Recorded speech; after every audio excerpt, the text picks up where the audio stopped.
Micro macro paradox, very important topic. अभी हमने ये पढ़ा कि माइक्रो इकोनॉमिक्स क्या होता है और मैक्रो इकोनॉमिक्स क्या होता है। हमने ये भी देख लिया कि माइक्रो और मैक्रो दोनों इंटरडिपेंडेंट है। बट एक क्वेश्चन हम सबके दिमाग में हमेशा रहेगा कि ज्यादा इंपॉर्टेंट क्या है, माइक्रो इकोनॉमिक्स ज्यादा इंपॉर्टेंट है या फिर मैक्रो इकोनॉमिक्स ज्यादा इंपॉर्टेंट है। उसका भी आंसर देख लेते हैं। Paradox is a seemingly absurd और कॉन्ट्राडिक्टरी स्टेटमेंट दो often a true statement. Paradox मतलब क्या होता है? It's a contradictory statement but generally true.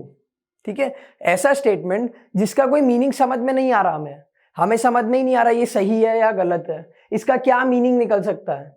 But generally ऐसे जो स्टेटमेंट्स होते हैं ना वो ट्रू होते हैं, वो सही होते हैं। ठीक है, sometimes these paradoxes are seen in micro macro activities. It means an act which is beneficial for an individual may prove to be harmful for the economy as a whole. That means कुछ चीजें शायद micro economics के point of view से हमें शायद अच्छी लगती है, हमें ऐसा लग रहा है कि ये बेनिफिशियल है, लुक्रेटिव है, प्रॉफिटेबल है। बट वही एक्टिविटीज हम जब मैक्रो इकोनॉमिक्स के पॉइंट ऑफ व्यू से देखते हैं तो हमें पता चलता है कि नेशन का नुकसान हो रहा है। तो ऐसी एक्टिविटीज को हम अच्छा समझे या हम खराब समझे, ये होता है माइक्रो मैक्रो पैराडॉक्स। ठीक है, एग्जांपल लेते हैं। If a house hold start saving the house hold will be benefited. ठीक है, बेसिकली हम ये बात करते हैं कि अगर मेरी इनकम है let's say 1 lakh rupees a month, उसमें से अगर मैं ज्यादा से ज्यादा सेव करना चालू कर देता हूं, लेट्स से अभी मैं 0 सेविंग्स करता हूं, नेक्स्ट मंथ से लेट्स से मैंने 50,000 सेव करना शुरू कर दिया, तो ये मेरे लिए बेनिफिशियल है।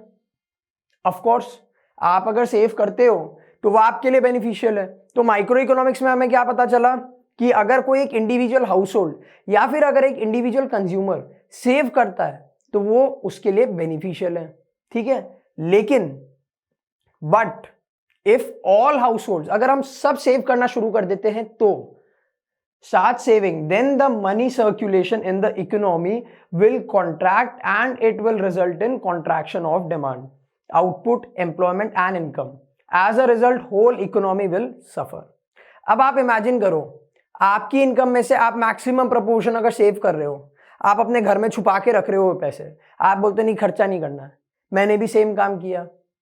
मैंने क्या किया, maximum portion of my income मैंने ऐसे कपड़ों के बीच में छुपा के रख दिया।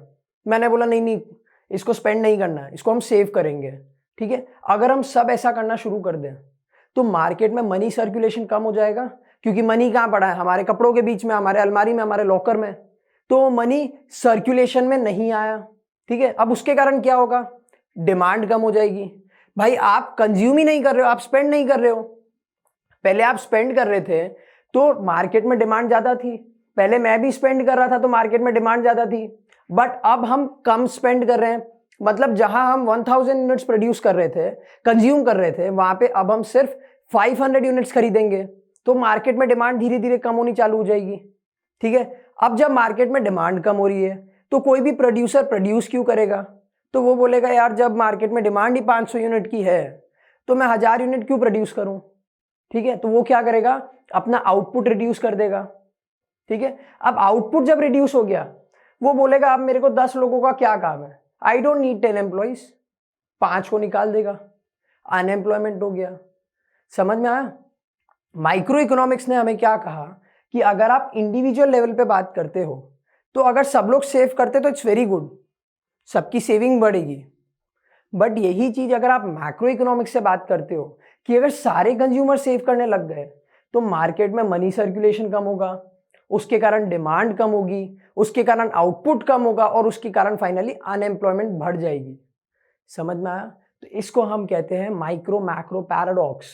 वापस समझा देता हूं, काफी चीजें शायद ऐसी होती है जो अगर आप माइक्रो इकोनॉमिक्स के पॉइंट ऑफ व्यू से देखोगे तो शायद एक इंडिविजुअल कंज्यूमर या फिर शायद एक इंडिविजुअल प्रोड्यूसर के पॉइंट ऑफ व्यू से बेनिफिशियल लगेगी आपको। But at the same point of time अगर आप वही चीज को मैक्रो इकोनॉमिक्स के पॉइंट ऑफ व्यू से देखोगे, यानी अगर आप पूरे नेशन के हिसाब से उस चीज को एनालाइज करोगे तो शायद वो चीज आपको नेगेटिव लगेगी। तो इसे हम कहते हैं माइक्रो मैक्रो पैराडॉक्स।